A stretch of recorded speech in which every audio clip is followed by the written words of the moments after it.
You ask Tiger to solve. This deals with linear equations with one unknown. The final result is w equals -5. Let's solve it step by step. Simplify the expression. Expand the parentheses. Simplify the arithmetic. Group like terms. Multiply the coefficients. Expand the parentheses. Group like terms.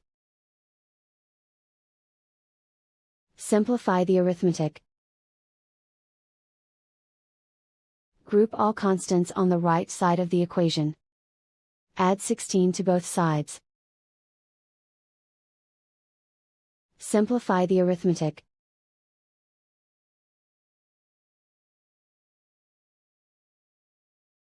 Isolate the w. Divide both sides by 3. Simplify the fraction.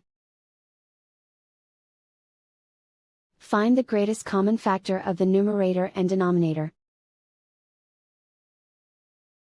Factor out and cancel the greatest common factor. And so the final result is w equals -5.